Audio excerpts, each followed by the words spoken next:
इस वीडियो में मैं आपको बताना चाहूँगा कि कैसे मैथ में एक्सप्रेशंस बनते हैं और वो क्या-क्या स्पेसिफिक चीज़ें हैं या फिर वो क्या-क्या चुने हुए वर्ड्स हैं जो उस एक्सप्रेशन को डिस्क्राइब करने के काम आते हैं। अब आप सोच रहे होंगे कि ऐसा पढ़ने की ज़रूरत क्या है? तो अक्सर लोग एक्सप्रेशंस के बारे में बात करते हैं। कोई आपसे कह सकता है कि मैं उस एक्सप्रेशन के फोर्थ टर्म की बात कर रहा हूँ, या मैं उस एक्सप्रेशन के फोर्थ टर्म के किसी फैक्टर की बात कर रहा हूँ, या फिर फिफ्थ टर्म का जो कोफिशिएंट है मैं उसकी बात कर रहा हूँ। तो फिर अगर हम अलग अलग चीज़ें बोल के आपस में ये चीज़ों को कम्युनिकेट करेंगे तो फिर थोड़ी सी मुश्किल हो जाएगी। तो बेटर यही रहेगा कि हम किसी एक चीज़ को जान लें और उसी चीज़ के सहारे हम हर जगह कम्युनिकेट करें। अब चलिए बात करते हैं कि आखिर इन चीज़ों का मतलब क्या होता है। तो शुरुआत करते हैं हम टर्म से। सीधे सीधे शब्दों में, एक एक्सप्रेशन में जो भी चीज़ें प्लस या माइनस द्वारा जुड़ी होती हैं वो उस एक्सप्रेशन के टर्म्स कहलाते हैं। जैसे इस एग्जाम्पल में हम देखते हैं, यहाँ पर 2 × 3 4 से प्लस से जुड़ा हुआ है और 7y जो है बाकी एक्सप्रेशन में माइनस के द्वारा जुड़ा हुआ है। तो यहाँ से मैं कह सकता हूँ कि ये 2 × 3 इसका एक टर्म हो जाएगा, एक टर्म हो जाएगा। ये जो 4 है यहाँ पे ये इसका दूसरा टर्म हो जाएगा, और ये जो यहाँ पे -7y है, -7y, ये इसका तीसरा टर्म हो जाएगा। अब बचपन में मुझे कन्फ्यूजन रहता था कि ये टर्म को मैं क्या बोलूँगा, -7y या फिर +7y। तब मुझे बाद में पता चला कि जब हम टर्म की बात करते हैं तो हम उसके साइन को भी इंक्लूड करते हैं। तो इसीलिए इसके जो 3 टर्म्स होंगे वो हो जाएंगे 2 × 3 +4, या फिर 4 बोल लीजिए, एक ही बात है, और -7y। अब इसको +7y नहीं बोल सकते क्योंकि +7y और -7y में बहुत फ़र्क है, इसलिए इसका तीसरा टर्म -7y हो जाएगा। तो ये तो थी टर्म की बात। अब आते हैं हम फैक्टर्स पे। अब जब हम फैक्टर की बात करते हैं तो इसका सीधा सीधा मतलब ये है कि किसी भी टर्म में जो भी चीज़ आपस में मल्टीप्लाई हो रही हैं वो उसके फैक्टर्स कहलाती हैं। जैसे यहाँ पे देख लीजिए, ये इसका पहला टर्म था और यहाँ पे हमने 2 को 3 से मल्टीप्लाई करके ये टर्म लिखा था। तो इसके जो फैक्टर्स हो जाएंगे, इसके जो फैक्टर्स हो जाएंगे वो हो जाएंगे 2 और 3। सिमिलरली अगर मैं इस टर्म की बात करूं तो यहाँ तो सिर्फ एक ही चीज़ है 4, तो इसके जो फैक्टर्स होंगे, इसके जो फैक्टर्स होंगे वो सिर्फ 4 ही होगा। और अगर मैं इस टर्म की बात करता हूं तो यहाँ पे मैंने -7 को y से मल्टीप्लाई करके ये टर्म लिखा है। तो यहाँ पे जो फैक्टर्स होंगे, इस टर्म के फैक्टर्स, वो हो जाएंगे -7 और y। फिर से इस बात का ध्यान रखिएगा, जो अक्सर मुझे कन्फ्यूजन होता था कि 7 और y इसके फैक्टर्स नहीं होंगे, इसके फैक्टर्स होंगे -7 और y। अब अगर यहाँ पे हम चीज़ों का थोड़ा और अच्छे से नामकरण करना चाहें, जो कि अक्सर बुक्स में किया रहता है, तो हम कह सकते हैं कि ये जो -7 है, ये -7 हमारा कांस्टेंट फैक्टर होता है, कांस्टेंट फैक्टर होता है। और ये जो वेरिएबल है, ये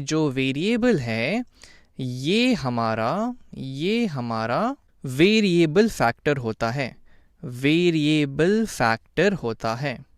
अब इसको अगर मैं जानबूझ के थोड़ा सा और इसको मुश्किल बनाना चाहूँ तो इसको आप ऐसे भी समझ सकते हैं कि वेरिएबल फैक्टर को हम लोग लिटरल फैक्टर भी बोलते हैं, लिटरल फैक्टर। और इस कांस्टेंट फैक्टर्स को हम लोग न्यूमेरिकल फैक्टर भी बोलते हैं, न्यूमेरिकल फैक्टर। ये चीज़ों को ज़बरदस्ती डिफ़िकल्ट बनाने वाली बात हो गई। आपको बस पता होनी चाहिए कि अगर आपके पास जो टर्म है उसके फैक्टर्स क्या क्या हैं। अब हमारी जो तीसरी चीज़ बची वो थी कोएफिशिएंट। तो कोएफिशिएंट बस इतनी सी चीज़ है कि ये जो कांस्टेंट फैक्टर यहाँ पे आप देख रहे हैं, ये जो कांस्टेंट फैक्टर या न्यूमेरिकल फैक्टर जो हमने यहाँ देखा, इसी को हम लोग कोएफिशिएंट बोलते हैं, कोएफिशिएंट, COFFICIENT, इसी को हम लोग कोएफिशिएंट बोलेंगे। तो यहाँ पे -7 इस टर्म का कोएफिशिएंट हो जाएगा। यहाँ पे एक कांस्टेंट नंबर ही है तो ये इसका कोएफिशिएंट हो जाएगा। अब इस टर्म में तो कुछ वेरिएबल है नहीं, ये पूरा टर्म तो कांस्टेंट ही है, तो ये पूरा टर्म ही मेरा कोएफिशिएंट हो जाएगा। तो अगर सीधे सीधे शब्दों में मैं बोलूं तो कोएफिशिएंट उस नॉन वेरिएबल चीज को बोलते हैं जिसे हम वेरिएबल के साथ मल्टीप्लाई कर देते हैं। बस इतनी सी बात। अब अगर यहाँ -7y की जगह कुछ भी रहता, अगर यहाँ पे -7xy भी रहता या फिर -7xyz भी रहता, तब भी हम इसका कोएफिशिएंट जो है -7 को ही बोलते। अब चलिए कुछ और एग्जांपल्स देख लेते हैं ताकि हमको ये तीनों टर्म्स अच्छे से समझ में आ जाए। तो सबसे पहले मैं चाहूँगा कि आप इस वीडियो को यहाँ पे पॉज कर दें और इन तीनों एग्जांपल्स में टर्म्स, फैक्टर्स और कोएफिशिएंट बताने का खुद से कोशिश करें। तो आई थिंक आपने खुद से ट्राई किया होगा। अब चलिए इसको मिलके देखते हैं। अब इस वाले एक्सप्रेशन में ये हो गया हमारा पहला टर्म, ये हो गया हमारा दूसरा टर्म और ये हो गया हमारा तीसरा टर्म। तो यहाँ टर्म्स जो हैं, यहाँ जो टर्म्स हैं वो हो जाएंगे 3x, xy और yz।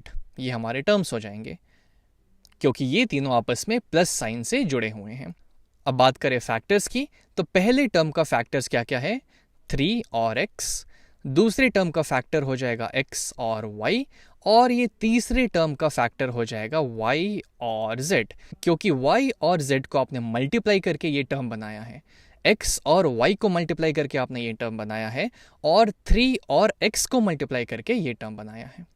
अब बात कर लेते हैं कोएफिशिएंट्स की। तो पहला टर्म है, इसमें जो नॉन वेरिएबल चीज़ है जिससे हम इसको मल्टीप्लाई कर रहे हैं, या फिर जो कांस्टेंट क्वांटिटी है जिससे हम इस टर्म में मल्टीप्लाई कर रहे हैं, वो है ये 3। तो ये 3 इस टर्म का कोएफिशिएंट होगा।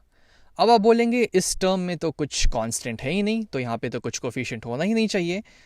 तो जैसा हमें पता है कि अगर यहाँ पे कोई भी चीज़ नहीं है तब हमारा यूनिवर्सल दोस्त 1 काम में आता है। इसको मैं ऐसे भी तो लिख सकता हूँ कि 1 टाइम्स x इंटू वाई।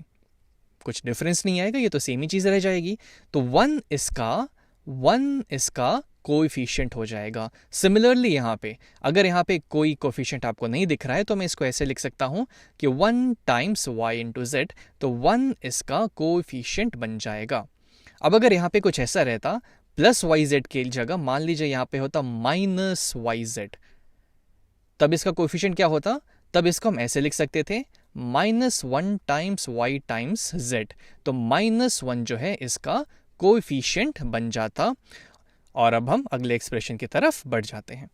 अब आते हैं यहाँ पे जो हमारे 3 टर्म्स हैं वो हो जाएंगे X Y Z, x plus 1 times y, ये हमारा एक टर्म होगा। अब आपको यहाँ टर्म के अंदर एक एक्सप्रेशन दिख रहा है x प्लस 1, जो एक छोटा सा एक्सप्रेशन है, लेकिन आपने x प्लस 1 को y से मल्टीप्लाई करके ये टर्म बनाया है। तो हमारा x प्लस 1 टाइम्स y एक टर्म होगा, जैसे कि xyz था। और सिमिलरली 4x जो है हमारा तीसरा टर्म होगा। अब अगर हम फैक्टर्स की बात करें तो ये टर्म को हमने x को y से और z से मल्टीप्लाई करके बनाया है, तो इसके फैक्टर्स हो जाएंगे x, y और z।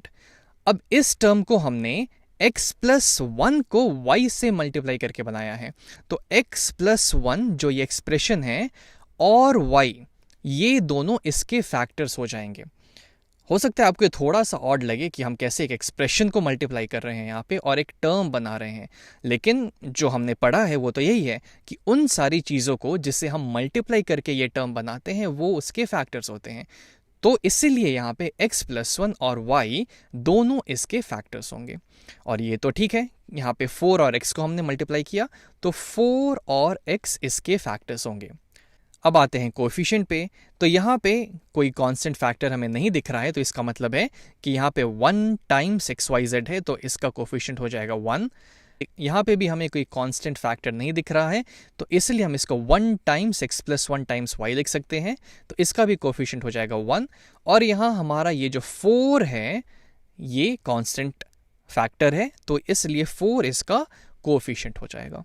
अब आते हैं हम इस एक्सप्रेशन पे, तो यहाँ हमारे 3 टर्म्स हैं, वो हो जाएंगे 3x by Y, 5x square y और xy square z to the power 5, क्योंकि ये तीनों आपस में प्लस साइन से जुड़े हुए हैं। अब हम आते हैं पहले टर्म पे और उसके फैक्टर्स की बात करते हैं। तो आप सोच रहे होंगे कि जिन चीज़ों को हम मल्टीप्लाई करके वो टर्म बनाते हैं वो उसके फैक्टर्स होते हैं, लेकिन यहाँ तो हम डिवाइड कर रहे हैं, तो यहाँ पे हम फैक्टर्स कैसे बताएंगे? तो मैं आपको यहाँ पे याद दिलाना चाहूँगा कि किसी भी चीज़ से डिवाइड करने का यही तो मतलब होता है कि उसके रेसिप्रोकल से मल्टीप्लाई करना। यानी कि इसको मैं ऐसे भी तो लिख सकता हूँ 3 टाइम्स x टाइम्स 1/y, जिसकी वैल्यू 3x/y हो जाएगी। तो इसके 3 फैक्टर्स क्या क्या हो जाएंगे, 3x और 1/y। अब हम इस पे आते हैं।